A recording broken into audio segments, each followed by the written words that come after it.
ఈ రోజు మనము కీర్తన గ్రంథం మొదటి అధ్యాయం అయితే అసలు ఈ కీర్తన ద్వారా మనము ప్రతి ఒక్కరూ నేర్చుకోవాల్సిన విషయం ఏంటంటే మనం అందరం కూడా ఏదో ఒక పని చేద్దాం అనుకుంటాం.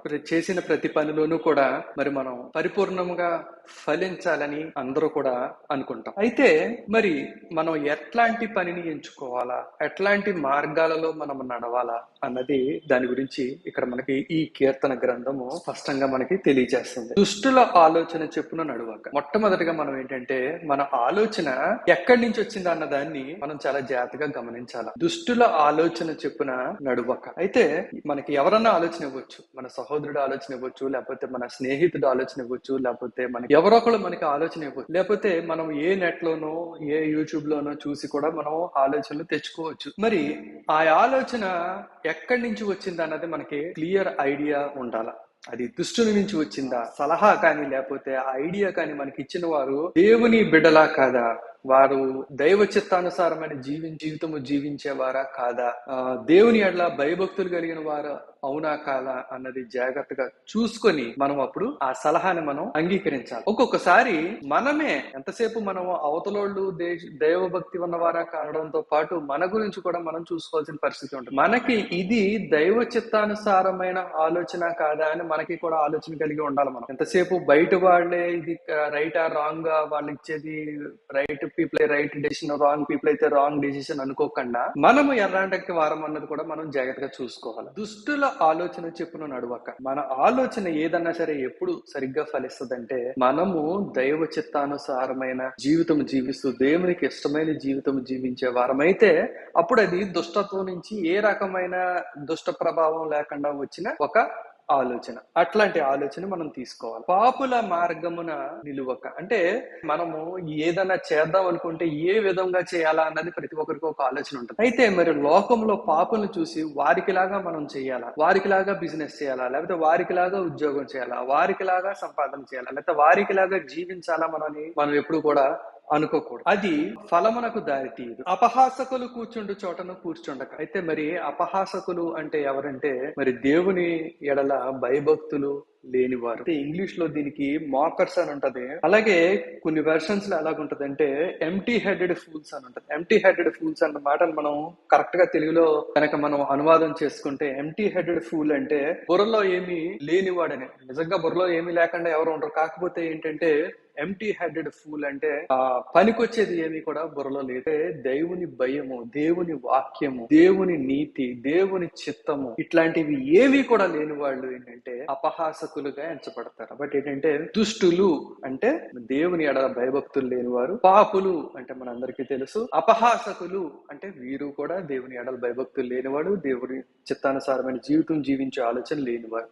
ఇట్లాంటి వాళ్ళ దగ్గర నుంచి మనము ఆలోచన కానీ మార్గమును కానీ దేనిని మనము అవలంబించినా కూడా అది ఎంత మాత్రము ఫలభరితము కాదు. అయితే ఏది ఫలభరితమైనది? యెహోవా ధర్మశాస్త్రమునందు ఆనందించుచు దివారాత్రము దానిని ధ్యానించువాడు ధన్యుడు.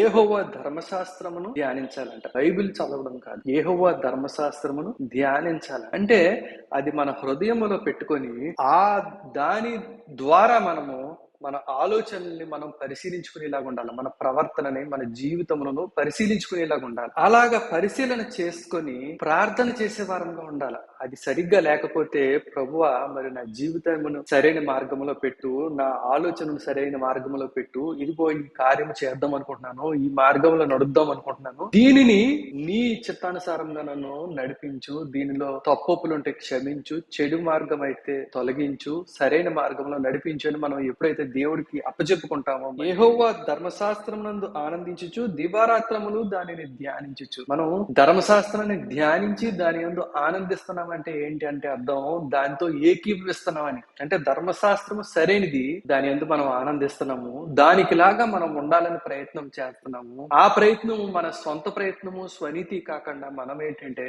దేవునికి అప్పచెప్పుకొని దేవుని మీద ఆధారపడుతున్నాం. కాబట్టి అతడు నీటి కాలువల యోరను నాటబడినదై ఆకు వాడక తన కాలమందు ఫలమిచ్చు చెట్టు వలె నుండును. అయితే ఇట్లాంటి వాడు ఎలాగుంటాడంటే నీటి కాలువల యోరను నాటబడినదై. అంటే మీరు ఏదన్నా ఒక చెట్టు నీటి కాలువల యోరను నాటబడిన చెట్టును చూసారనుకోండి, అది ఎప్పుడు కూడా కదలదు, దాని స్థానమును అది తొలగిపోదు, ఉన్న చోటనే ఉంటది. అలాగే భూమిలో ఉన్న సారమును తేమను మనం సంపూర్ణంగా తీసుకొని దాని కాలంలో అది ఫలిస్తుంది. అలాగా ఉంటారని చెప్తున్నది ఇక్కడ వాక్యం. అంటే మనం దేవుని సన్నిధిలో నించొని ఆయన ధర్మశాస్త్రం నందు ఆనందించి దాన్ని ధ్యానించి దాని దృష్ట్యా మనం కరెక్ట్ గా ఉన్నామా లేదా అని మనం పరిశీలన చేసుకొని మనం కరెక్ట్ చేయమని దేవుని ఎప్పుడైతే అడిగి దేవుని మీద ఆధారపడతామో, ఆ చెట్టు ఎలాగైతే మరి భూమి యొక్క నీటి యొక్క సారం తీసుకుంటుందో మనము అలాగే ధర్మశాస్త్రం యొక్క దేవుని యొక్క సారమును తీసుకొని ఆ చెట్టులాగా కదల్చబడకుండా ఉంటాము, ఆ చెట్టులాగా ఫలిస్తాం. దుష్టులు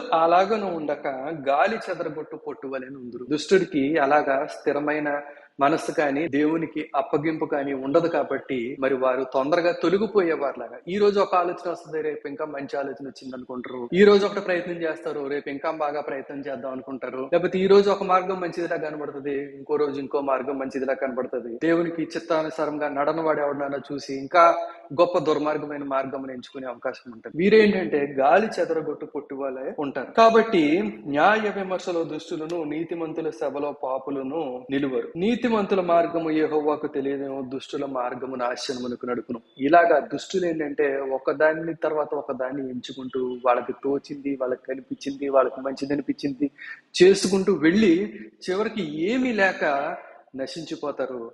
నీతిమంతుల మార్గము యెహోవాకు తెలియను. నీతిమంతుల మార్గము యెహోవాకు ఖచ్చితంగా ఆయన ఎరిగి ఉంటాడంట. ఎందుకనంటే నువ్వు ఆయన ధర్మశాస్త్రమును ధ్యానించావు, దాని అందు ఆనందించావు, దానికి నిన్ను సమర్పించుకున్నావు, దాని అనుసారంగా ఉండాలని ప్రార్థన చేసావు. అంతేకాకుండా నీ ఆలోచన కూడా దేవుని సన్నిధిలో ఉంచుకొని మరి ఆ ఆలోచన తగిన మార్గమును చూపించమని, ఆ మార్గములో సక్రమంగా నడిపించమని, ఫలింప చేయమని, ఆశీర్వదించమని దేవుడి మీద ఆధారపడ్డావు కాబట్టి నీకు ఖచ్చితమైన ఫలము ఉంటది. కాబట్టి ఏంటంటే ఈ వాక్యము ద్వారా, ఈ అధ్యాయము ద్వారా ఏంటంటే మనము ఖచ్చితంగా ఫలించాలా, ఎప్పుడూ ఫలించే చెట్టులాగా మనము నిత్యము ఫలము కలిగి ఉండాలా అన్నది దేవుని ఉద్దేశం. కనుక దేవుడు మనకి ఇది మనకి అనుగ్రహించాడని, ఇది నాకు మీకు కూడా ఆశీర్వాదకరంగా ఉన్నదని నమ్ముతున్నా. మీకు ఈ వీడియో నచ్చినట్లయితే షేర్ చేయండి, సబ్స్క్రైబ్ చేయండి. దేవుడు మిమ్మల్ని ఆశీర్వదించును గాక. థాంక్యూ.